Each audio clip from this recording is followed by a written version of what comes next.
sense for the Raiders and for Devontae Adams, the person, the player, to go to the Jets just for one season, for Devontae Adams just for one season to play Aaron Rodgers, and for the Raiders to give that up when they're like right there on the cusp. They put fear in the Chiefs, beating them at home in Christmas. Asylum was there. He actually was in the background when Jack Jones took that interception to the house. He was actually in that clip. Nice. But I might have to go back and look at that again. He's out there like, give me the football. I my flashcards because the damn stadium would not allow me to wear my my gear. I was already pissed off, but I'm the guy with his arms outright in a '98 jersey and a hat on. As soon as he comes out the corner after scoring, I'm the first Raiders fan you see in that clip. Yeah. So you can ask Asylum why it made sense for AP to change the game plan and say, hey, O'Connell, just don't lose the game. Hand off the ball, manage the game. We got this. Our defense is flying high. Mahomes is throwing the ball over the place. Kelsey Taylor Swift over here is throwing his helmet and getting all frustrated because he's not doing shit. Oh, I'm sorry. Can we say that? Sorry. And not only that, because he's all roided up. Yeah, so we put fear in the Chiefs. I don't care if they went and win the Super Bowl and all that, and they want to go and claim, oh, yeah, Allegiant Stadium is Arrowhead West, whatever. Yeah, that's fine and dandy. Yeah, okay, that's cool. But coming next year, especially that they won in our stadium, there is a fire burning right now with the Raiders, and I would not be surprised if we sweep the Chiefs. But they need Devontae Adams there with this offense and Luke Getsy. It's the pieces are coming together. People just got to be patient. You know, let's see what happens in preseason and going into the first game of the season against the Chargers in LA, which is the second home of the Raiders. So let's just relax. And I know because AP is the only coach in the AFC West who doesn't have NFL experience. He was a year and a half before he was made interim head coach. But you saw what he did in the offseason. You saw what he did during that season. He brought in Coughlin and he brought in Marvin Lewis to kind of coach him along to become a head coach, to be a successful head coach. He is not too proud to admit that, hey, I know how to fire up guys, but I still need to know how to be a successful head coach in that aspect. So he's bringing all these guys in with NFL experience as coaches and with head coaching experience like his coach to get this team going. And with Luke Getsy, he was probably handcuffed in Chicago with Eberflus, the head coach over there. So just like when they fired McDaniels and AP came in, AP took the handcuffs off of Patrick Graham. Off of Patrick Graham, and then they went and shot up to a top 10, top 5 defense. Who's to say that he's going to be, you know what, Getsy, you're the offensive guy. I'm going to let you do what you know and need to do to get this offensive going. You got full control. Do you get this offense going, and we're going to be unstoppable. Yeah, I mean, if you look at just from the Jets' point of view, Robert Saleh may not even be the head coach next year if they don't make the playoffs. Right? Do you really want, if you're Devontae Adams, you love Vegas, you love your home, you have stability there with your kids, do you really want to go play in New York? Do you want to live in New York? Tay's a West Coast boy. We're West Coast boys. We know. You know what I'm saying? I don't like the cold. I currently live in Utah, and I dread winter. Dread it. Summertime comes, I love it. You know what I mean? Yeah, wintertime. Yeah, I'm with you. I can't stand the cold. I know. Yeah, he don't want to deal with that. So you have all of that combined. There's just no way that he would willingly be traded there. It's the whole reason why he left Green Bay, because he didn't know what was going to happen with Aaron anymore. Yeah.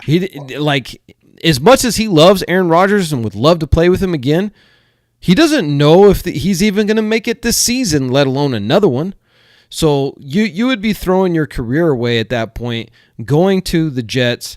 Your chances of making the Super Bowl with the Raiders are 10 times higher than making it with them. And he's 31 right now. He could easily play till he's 36. He won't be near as effective at 36 as he is now, but he will still be a good player. If he's 80% of what he is now at 36, he'll still be a starting wide receiver. You know what I mean? He may not be wide receiver 1 anymore, but he'll still be a very good wide receiver. And if you look at the Raiders with the youth that we have on this team and the stars that we have on this team, they're all young. Yep. They're going to be here a while, which means you can't say, well, I'm getting older, so I have to win the Super Bowl this year. Look at how close the 49ers have been over the past 5 years. It's hard to win a Super Bowl. So you need a good team for at least 5 years to get there, right? You may get there this year. You may get there next year. Or it may take 3 or 4 years.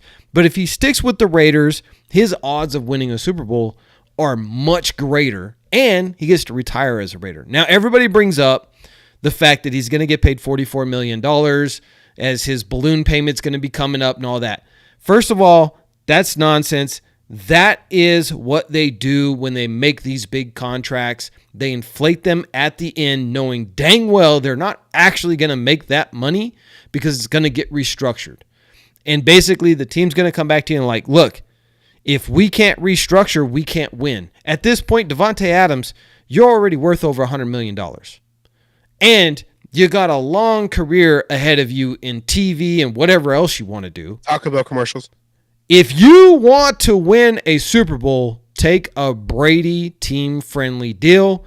Let's keep rolling. And I guarantee you, Davante Adams, at this point in his career, cares way more about winning a Super Bowl than that $44 million. Because, I mean, he would still make 20, right? They're not going to just be like, oh, take 5, right? They might just bring it down to like, hey, can you take $25 million this year?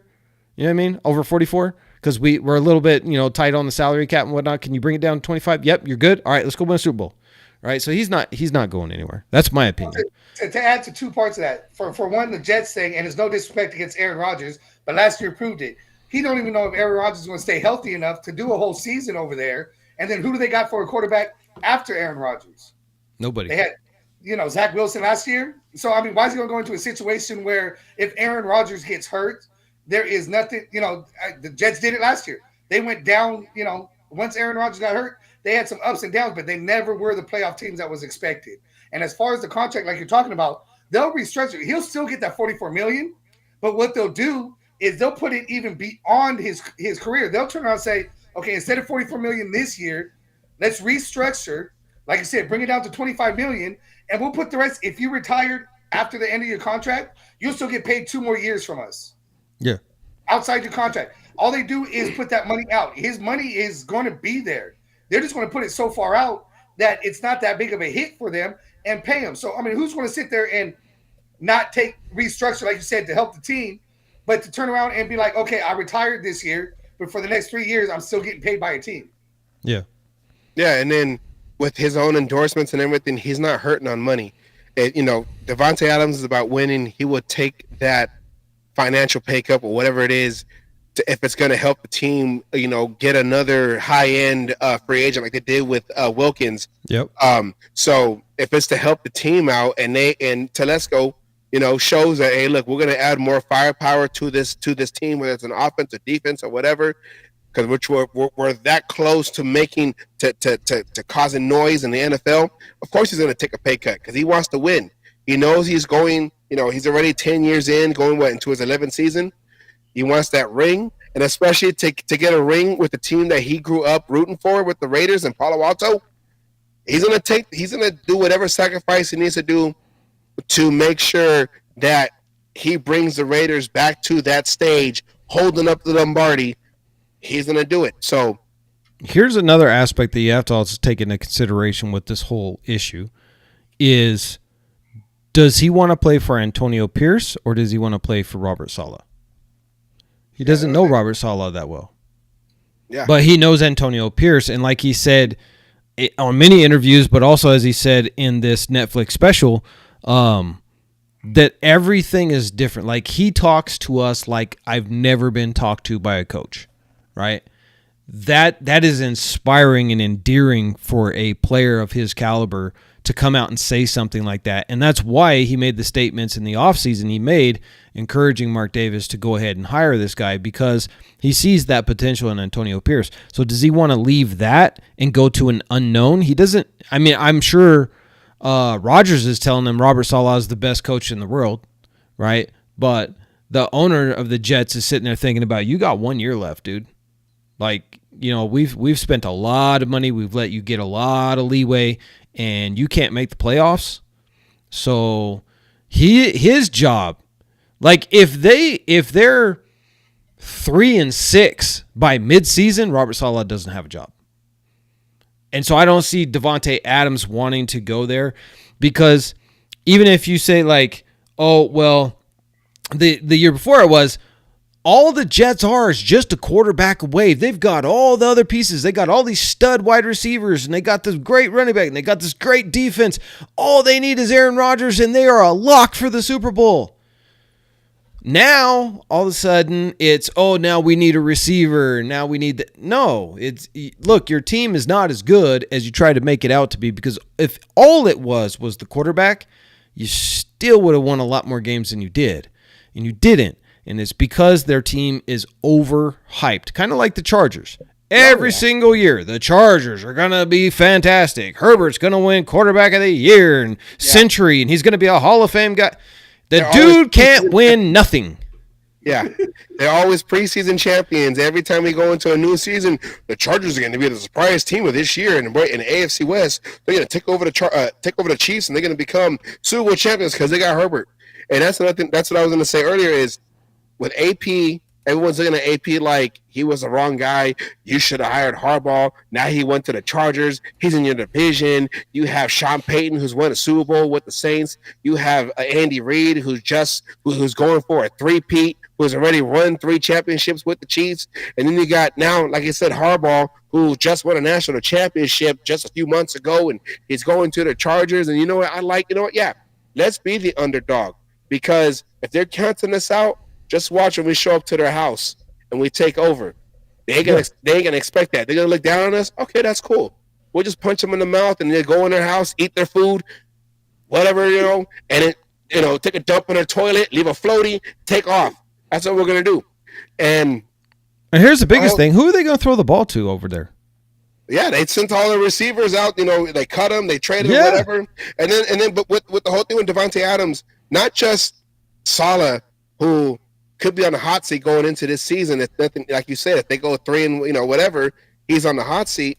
Just the New York media alone will get in your head, because they're one of the ruthless media, cities. They'll turn on you real quick. Oh, we did all this to get Davante Adams, and we're still 2 and whatever, 3 and whatever, and we're going into the halfway point of the season. Now we're going to trade deadline. We should trade Davante Adams now to get whatever for the future. So just all of that, it wouldn't make sense, just mentally, physically, career-wise, whatever, for Davante Adams. That's just Raider clickbait for you to click on, and you just wasted 5, 10, 15 minutes of your time listening to nonsense that's never going to happen. That's not even in consideration. Yeah. I'll add 2 things about AP here. You were talking about, AP talking and everything. The players are going to listen to him and go, because he's done it. He's been there. So when he says something, when he says, I know how you feel, but I still need that extra 10% out of you. The players understand. He knows exactly what they mean when I know what you feel. It's not like a coach saying, you're not out there playing the game. He went out there and played the game at, a highest level. He won the Super Bowl. He beat a Tom Brady. He played undefeated. Because of him. They say that, the Giants were able to beat Tom Brady that first time. He saw something. And then they want to call him a rah-rah coach. Well, I'll show you 2 other coaches in the NFL last year that they called rah-rah coaches that took their team damn near, hell, Dan Campbell damn near took it to the top. He was 1 game away from a damn Super Bowl, and that was a rah-rah coach. DeMarco Murray, another coach who took a rookie quarterback and turned around and turn the football world around, going, oh my God, what's going on? So you want to call AP a rah-rah coach, a player's coach? I'll take it with those 2 examples right there. Well, not only that, I mean, there's the difference between being a rah-rah coach and being somebody who has done it at the highest level, and in Antonio Pierce. And when you look at what his former teammates said about him, especially Eli Manning, saying that he was the smartest dude on their team.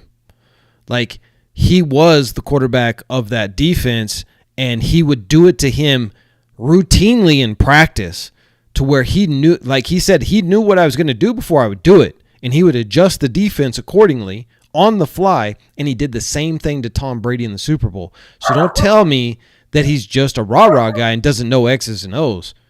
He wasn't just some dummy out there on the field. He was the captain of the team and the quarterback of the defense, right? That takes a smart defensive-minded guy. So he absolutely knows this, and it's so irritating every time I hear these talking heads say, "Oh yeah, he's a real motivating coach, just not so strong on the X's and O's." And this is coming from people who've never coached anything and never played in the NFL, or probably even played football, right? They're just commentators on ESPN and all these other places.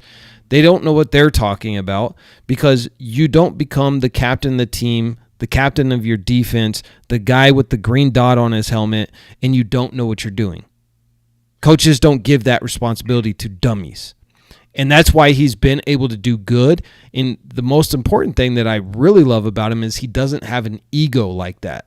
He doesn't come in and say, "I'm the guru. I'm the Super Bowl champ. Everybody listens to me." No.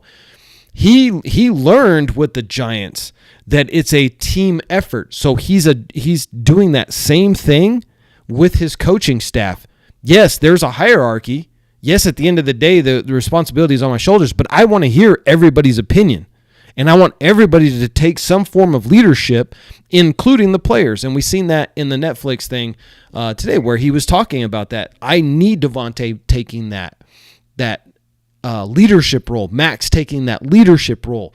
These guys need to do that, because I can't be on every field every single time doing that for everybody. Like, the leaders of the team need to do that. The coaches need to do that. And if you look at the coaching staff that the Raiders have, we have an all-star cast right now. We have probably one of the best defensive coordinators in the NFL as our defensive coordinator, and we have Marvin Lewis, who is a great defensive coach, as an advisor to Antonio Pierce. Luke Getsy needs to prove it, but he comes from a championship program. So I think that, right now, the Raiders are in a fantastic situation with Antonio Pierce, with the coaching staff, and with Devontae Adams, Max Crosby, Christian Wilkins, Jacoby Myers, Malcolm Kuntz, I think, is going to have a fantastic year. And, I know that this has nothing to do with Devontae, but real quick, what do you guys think about Tyree Wilson and the seemingly 50 pounds of shredded muscle he's added in the offseason? Is that not just freaky, or am I seeing things, or does he look like a Greek statue right now? And then then Zamir White. Like, I think the two of these dudes are training together. Well, Zamir White is a freaking beast right now. I mean, that boy is. Go ahead, Savage. I was going to say, with Tyree Wilson, he's not injured. He's healthy now. He came in injured, coming from the draft, and plus also you got a full offseason. When you get drafted, you kind of get partial offseason because you just now came from college going into the NFL. The plan for, and this is under McDaniels, the plan wasn't for Tyree Wilson to be starting right away. The whole Chandler Jones thing happened literally the week going into the opener, the season opener against the Broncos in Denver. So that kind of threw off the plan for Tyree Wilson when he got drafted, and the plan for him to come in, because he also kind of came in. His first action against another team, like in a game, was that the last preseason game against the Cowboys. So he's not injured. He can go and work out and don't have to worry about his foot anymore. And training with the tutelage of Max Crosby in the offseason and Wilkins in the offseason, like, they see something. And if you remember in that Dallas game, in that preseason game, him coming from his first action, he can bull rush. That bull rush. He can drive an offensive lineman into the quarterback playing D tackle. So he knowing that, he has some skills, him bulking up like that because he's comfortable now. His body he's 100%. He can now focus on what he has to do. He already has that experience in the NFL in his first year, and hearing all the criticism. Don't say that didn't fuel him to be a better version of himself going into this next year to prove everybody that I am that number one pick for the Raiders. So I'm going to show you why they picked me going into this season. Well, I mean, you basically stole most of my things when it comes to Tyree there. But I think that foot injury just shows a lot. I mean, he's coming from college with that foot injury. He couldn't work out the way he wanted to. He didn't know what he needed to do. And after having that first year of everything, and when they moved him to the inside where that bull rush is more effective than being on the outside, he realized, okay, that works. Then working with Max Crosby, knowing exactly what it takes to prepare yourself for the NFL season. And, that size, I mean, that bulk, that extra 50 pounds of muscle, that's just going to sit there and be able to help with, healthiness.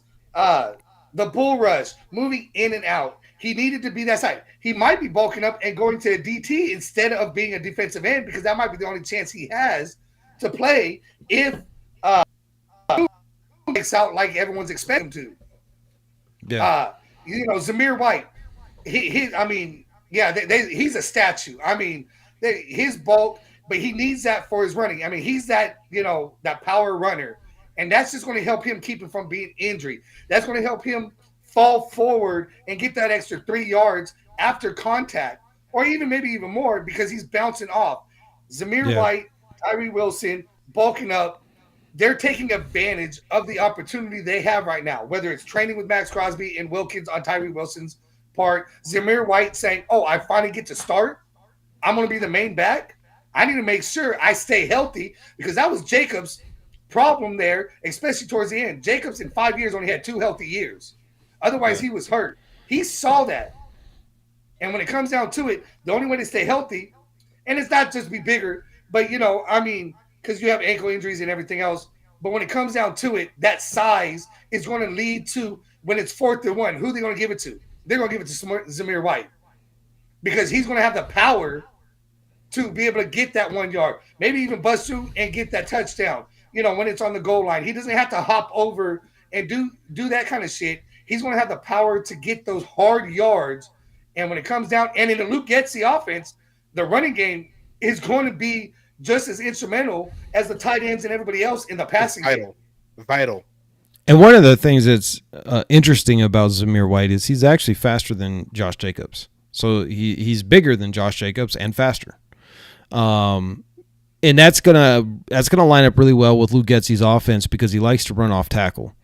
So he runs that zone pass rush, more speedy linemen, guys that are able to get out into space. And with Zamir White with his speed, he's not elite speed, but he is certainly faster than Josh Jacobs. How many times did we see Josh Jacobs get run down from behind? Whereas with Zamir, if he gets out in the open, more times than not, he's going to be able to maintain that speed and get those big first downs, those big plays, and hopefully touchdowns. Even in that note, even getting to the edge to getting the edge of the offensive line to get out there, that speed is going to make a difference with Zamir White versus a Josh Jacobs. Jacobs had a problem getting out to the edge at times. Zamir's not going to have that problem.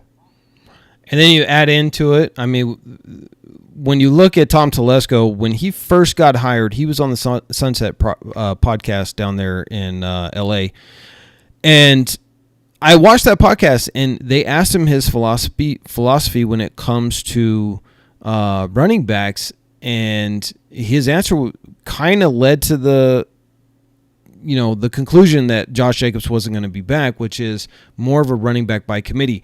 If I can get 1,000 rushing yards with 2 running backs, why would I pay one? Yeah. right? So if I have 3 running backs and I can get over 1,000 yards with the 3 of them running back by committee, now if one goes down, I still got 2, and if 2 goes down, I still got 1. But if you're paying everything to one guy and he goes down and you have nobody else, like you have running backs, but they're not like they should be practice squad guys like we've had for too many years. You kind of ruin your run game at that point. So his philosophy has always been get 2 solid running backs. They don't have to be superstars, just 2 solid running backs, and I'll get 1,000 yards out of them. And so that's really where we're at. That's why we got Alexander Madison, and that's why we have Zamir White. That's why we have Amir Abdullah. That's why we have Lauby. Is no slouch either. And then you got Yeah. the rookie Labe coming in, who might be something spectacular in and of himself. Yeah. So we might have, if somebody got hurt, it's the next man up. But I think that next man, we have that rotation too to keep them fresh. Running back position, like you said, you have that one running back who's doing all the work. He gets tired by the end of the game. Not everyone's fucking King Henry, who could turn around and get better as the game goes on. Most running backs get tired. But now we got a rotation to be able to change everything up that's going to keep running backs fresh. So when you need that play in the fourth quarter, it's going to be there in the fourth quarter because they're not tired. That defense is tired, but the running back's not tired. So before we wrap it up tonight, I have a question. Devontae's not going anywhere, so we know that. Aiden O'Connell, I'm gonna keep saying it until Antonio Pierce proves me wrong. Aiden O'Connell is the starter. And also, I did just want to point out one thing. I got one dude in our Facebook group is telling me, stop calling him AOC. That's disrespectful. His initials aren't AOC. It's AJC or something. And please just go back, because I told the dude in the Facebook group that I've heard this from players, and I've seen it on TV. Before I ever started doing interviews with the players on the team, they call him AOC all the way back when he first got drafted. And I told him that in the Facebook group, and he's like, "Well, none of the players that actually respect him." Well, in this Netflix special, Devontae Adams, when he gives the game ball to Aiden O'Connell, what does he call him? AOC. AOC. It's on Netflix, so if you're watching right now, whatever your name was again on Facebook, please go and watch that and tell me that Devontae Adams doesn't respect him. But anyway, that dude was just trolling me. Oh, I'm sorry, but that there even shows Devontae Adams made a special effort to make sure AOC got that fucking game ball. Yeah. Talk about the hardest position to go at the time that it came. He was struggling. He had come off that Chargers loss that was, huge and everything, and he made sure. Tell me that's not the biggest compliment you get from your top wide receiver than him wanting to give you the game ball. And you know what? Even in the thing, it shows him being mad after that interception with the Chargers game, the first game. But, he came in, he went and made sure that Aiden knew that, look, man, it happened. You're a rookie. It's cool. I get it. And Aiden came out and he's like, you know what? I gotta stop trying to force it. Right. And that's exactly what he did. He tried to force it to Devontae, and that didn't need to happen. He certainly learned from that, again, because if you look at his last 5 games, 9 touchdowns, 1 interception. Last 4 games, 8 touchdowns, no interceptions. So he certainly learned how to take care of the ball, and that's all we need. We don't need you to be a superstar. But if you can be a superstar, by all means, become the next Aaron Rodgers. I'm with you. Become the next Tom Brady. I'm down for it, right? Our own version that has nothing to do with either one of those guys. Homegrown, we drafted him. Yes, let's go. But my question, that his gameplay is based off of Tom Brady. Yeah. And so that leads to my question for you guys. Do you think we're going to be a pass-heavy offense by week 6? I think we'll come out a little cautious. We'll run the ball a lot more. But if Aiden O'Connell is firing on all cylinders by week 6, do you think he's throwing up 35 to 40 passes a game? You want me to go? Go ahead, Savage. Yeah, well, I think it all depends on how the offensive players, especially the quarterback position, whether it's whoever wins it, which I believe it's going to be O'Connell, It depends on how they are comfortable with the offense going in. I can see them being like a run first, pass second, especially if you're going to go by committee with Zamir and with Abdullah, and if also with Madison. I can kind of see like a back in like the 2000 early 2000s with a Wheatley and a Garner and a Randy Jordan, if everybody remembers Randy Jordan, that third back, where they relied on the running game to open up the passing game. But then they could turn into the 2002 Raiders where they had the passing game open up the running game. I think it all depends on how these quarterbacks take the system and how comfortable they can run with it, especially being this is the first year they're installing it. I think with the defense, there's not a lot of pressure on the offense to having to carry the team like it was in the past. So there's not going to be a lot of pressure that we need to, score points, score points, score points to keep up with the Chiefs and with the Chargers in the division or whatever. Because no one's caring about the Broncos Yeah, quarterback and then quarterback over there. But they need a lot over there. yeah, they need Jesus himself to come down. But Yeah, no, I think the Mormons over there. No offense to Mormons. I'm just saying they need a lot of people. Anyways, yeah, they need the Raiders. It all depends on how the quarterbacks can take this offense and run with it. It is a West Coast, like Asylum said, a West Coast hybrid. So it's based on a lot of options and staying back there. If the line can hold up, where the quarterback can go through his progressions, and they can find whether it's dink and dunk or draw plays to open up the receivers going deep. It all depends on how the quarterback is comfortable in this system in the first year.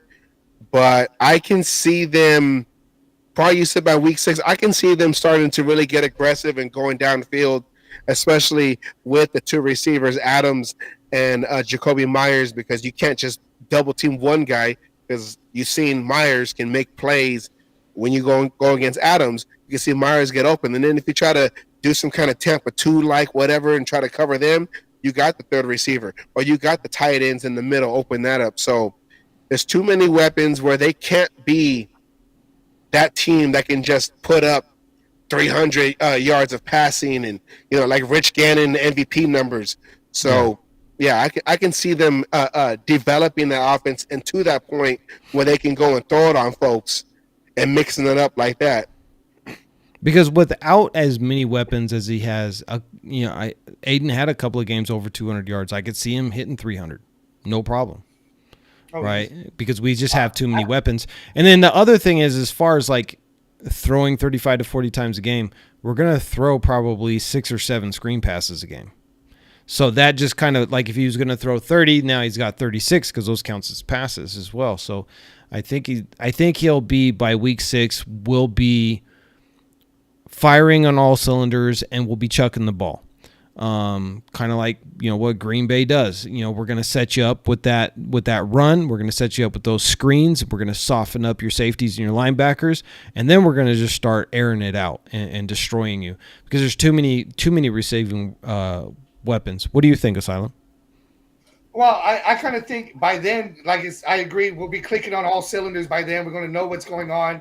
People are going to be comfortable. But I think it's going to kind of be game by game situations. I think some games, yeah, he'll be throwing at 50 times because they're bringing in the box because they're trying to stop the run game because the run game is being successful or, Yeah. what's going on. But, or they see things going and it could be the tight ends having the great, the big games instead of the wide receivers. It could be, they'll be able to read what the defenses are giving us. And I think by week 6, it's more like what teams are giving us. The defense is, they got great secondary. So we're going to run the ball down their throats. So we're going to have games like that. And it's Yeah. going to be, he'll throw, 20 times a game, 30 times a game and be there. Then we're going to have games where the secondary sucks, but that defensive line is great. Well, we'll be able to turn around and keep the blockers in. Wide receivers are going to have big games. Then we'll have other teams that, the linebackers are questionable. So the tight ends and the slot receivers are going to have field days. And we'll be, and those last two are the games we're throwing 40 times a game and going. I just think we'll be able to be on all cylinders that we'll be able to pick and choose our poison depending on who we're facing defensive wise. Yeah, exactly. Well, I just want to say, man, it's been a great show. Thank you guys so much for coming on and chopping up some football with it.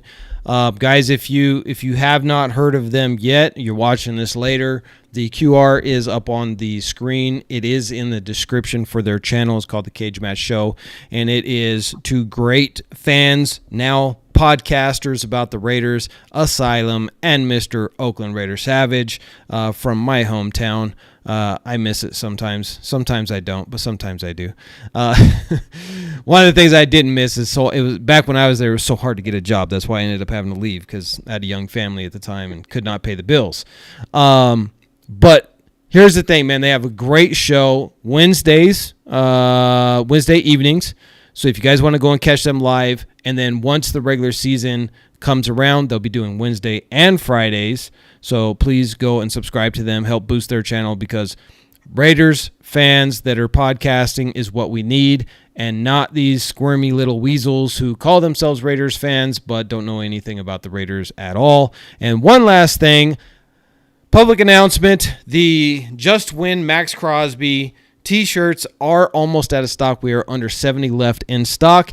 This T-shirt will be discontinued as it was a limited run. We have a new design that's going to be coming out. So if you want to get the Max Crosby T-shirt, you better get it now, because once they're gone, this shirt's never going to come back into stock. We will have different designs coming in. And if you guys want to go over to the store, leave us a message, any ideas for T-shirts and hats and stuff that you would like us to produce for you. We'd be happy to entertain all of those. So to my guests, thank you guys so much. I definitely have you back on again. And you know how we do this, man. Raiders!